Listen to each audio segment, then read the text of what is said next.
షర్మిల కాంగ్రెస్ అదేవిధంగా వామపక్షాలు నిన్న కాంగ్రెస్ పార్టీ ఆఫీస్కి వామపక్ష నేతలు వెళ్ళారు, రాఘుల్ వెళ్ళారు, తర్వాత మిగిలిన లీడర్స్ అంతా వెళ్ళారు. ఆ పొత్తును ఎట్లా చూస్తారు? అంటే ఇప్పుడు ఆంధ్రప్రదేశ్లో వామపక్షాలకి అనివార్యత కదా, ఎందుకంటే వైసీపీ ఎవరితో పొత్తు పెట్టుకోదు. వాస్తవంగా వామపక్షాలు జాతీయ స్థాయి రాజకీయ వైఖరి ఏంటంటే బీజేపీని ఓడించగలిగే రాజకీయ శక్తులతో వామపక్షాలు కలిసి ఉంటాయి. అందుకే తెలంగాణలో మీకు మునుగోడు ఎన్నిక సమయంలో వామపక్షాలు బీఆర్ఎస్కి మద్దతు ఇచ్చాయి. ఈవెన్ మునుగోడు ఎన్నిక తర్వాత కూడా కలిసి పనిచేస్తాయని నిర్ణయించుకున్నాయి. చాలా కాలం పాటు వామపక్షాలతో పొత్తుంటుంది బీఆర్ఎస్కి అని అన్నారు. కానీ ఆ పొత్తు తేలక వామపక్షాలు కాంగ్రెస్తో చర్చలు జరిపాయి. చివరకు సిపిఐ కాంగ్రెస్తో పెట్టుకుంది తెలంగాణలో. సిపిఎం 2 సీట్లు కూడా ఇవ్వకపోతే మేము విడిగా పోటీ చేస్తామన్నారు. సిపిఎం విడిగా పోటీ చేస్తుంది. అంటే వామపక్షాల రాజకీయ భూమిక పొత్తులకు ఇక్కడ బీఆర్ఎస్తోనైనా కాంగ్రెస్తోనైనా బీజేపీని ఎవరు నిలువరించగలుగుతారు అని ఈ ప్రాతిపదికను చూసినప్పుడు బీజేపీ వాళ్ళ టీడీపీతో కలిసి వస్తుంది. టీడీపీతో కలిసి వస్తున్న బీజేపీని నిలువరించగలిగే సామర్థ్యం ఒక వైసీపీకి ఉంది, ఇంకెవరికి లేదు. కాంగ్రెస్ పార్టీ కూడా బీజేపీని నిలువరించదు. అందువల్ల వాస్తవంగా దేశంలో ఎక్కడైనా బీజేపీని ఆపగలిగే రాజకీయ శక్తులకు వామపక్షాల మద్దతు ఉంటుంది.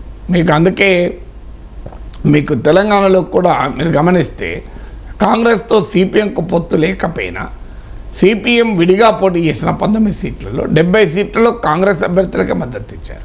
ఇంకో 30 సీట్లలో బీఆర్ఎస్ అభ్యర్థులు మద్దతు ఇచ్చారు. ప్రాతిపదిక ఏ సీట్లలో బీజేపీని ఎవరు ఓడించగలుగుతారు అనే ప్రాతిపదికగా మేము మద్దతు ఇస్తున్నామని కూడా ప్రకటించారు. అలా ఆ ప్రాతిపదికను చూసినప్పుడు ఆంధ్రప్రదేశ్లో వామపక్షాల పొత్తు వైసీపీతో ఉండాలి. కానీ వైసీపీ ఏ పార్టీతో పొత్తు పెట్టుకోదు. అందువల్ల అవకాశం లేకుండా పోయింది. దాంతోపాటు వైసీపీ కూడా బీజేపీకి వ్యతిరేకంగా ఎంత నిలబడుతుంది అనేది ప్రశ్నార్థకమే. మన లాస్ట్ 5 ఏళ్లలో చూస్తే అన్ని విషయాల్లో బీజేపీకి అండగా టీడీపీ ఉంది, వైసీపీ ఉంది. అందువల్ల బీజేపీని ఎదుర్కోవడం అనే విషయంలో YCP is not qualitatively different. ఒకటి చంద్రబాబు నాయుడు ప్రత్యక్షంగా పొత్తు పెట్టుకున్నాడు. జగన్మోహన్ రెడ్డి పరోక్షంగా 25 ఎంపీలను గెలిపించి మోడీ సేవకు సమర్పయామి అంటాడు. సో అందువల్ల వామపక్షాలకు ఇంకో ఆప్షన్ ఏమున్నది? సో బీజేపీతో కలిసి ఉన్న టీడీపీతో ఉండలేరు. వాస్తవానికి ఈ 5 ఏళ్లలో టీడీపీతో సిపిఐ కలిసింది. అమరావతిపై పోరాటం కావచ్చు, జగన్మోహన్ రెడ్డి వ్యతిరేక పోరాటంలో సిపిఎం ఇండిపెండెంట్గా ఉంది. మొదటి నుంచి కూడా టీడీపీతో కలవలేదు. కానీ సిపిఐ మొదటి నుంచి కూడా టీడీపీతో కలిసింది. అయినా కూడా ఇవాళ సిపిఐ కూడా టీడీపీతో పొత్తు పెట్టుకునే అవకాశం లేకుండా పోయింది. ఇక్కడ ఒకసారి బీజేపీతో పొత్తున్న సమయంలో వామపక్షాలు టీడీపీతో పెట్టుకునే అవకాశం లేదు. అందువల్ల వారు మరో మార్గం లేదు కాంగ్రెస్ పార్టీతో పొత్తు పెట్టుకోక. ఎందుకంటే బీజేపీకి వ్యతిరేకంగా దేశవ్యాప్తంగా బలమైన పార్టీ కాంగ్రెస్. ఇండియా కూటమిలో కాంగ్రెస్ వామపక్షాలు కలిసి ఉన్నాయి. అందువల్ల ఇక్కడ సీట్ల పంపిణీ కూడా ఇబ్బంది కాదు. ఎందుకంటే కాంగ్రెస్కు బలం లేదు, వామపక్షాలకు బలం లేదు. ఇద్దరికీ బలం లేనప్పుడు సీట్ల పంపిణీ పంచాయతీ ఎక్కడిది? బలమైన పార్టీతో పొత్తు పెట్టుకోవాలంటే వాళ్ళు ఇప్పుడు తెలంగాణ మనం చూసాం. కాంగ్రెస్ పార్టీ 2 సీట్లు ఇవ్వడానికి కూడా వెనుకాడింది. చివరి నిమిషంలో సిపిఐ 1 సీటు ఒప్పుకుంది, సిపిఎం ఒప్పుకోలే. సో అందువల్ల అక్కడ అవకాశం లేదు. ఆంధ్రప్రదేశ్లో వామపక్షాలు 2 సీట్లు ఓడి చేయాలంటే 2 సీట్లు చేసుకోవచ్చు.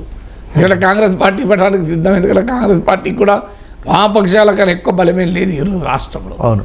అందువల్ల అది ఈవెన్ సీట్ల పంపిణీ కూడా సులభమవుతుంది. రాజకీయ ప్రాతిపదిక ఉంది.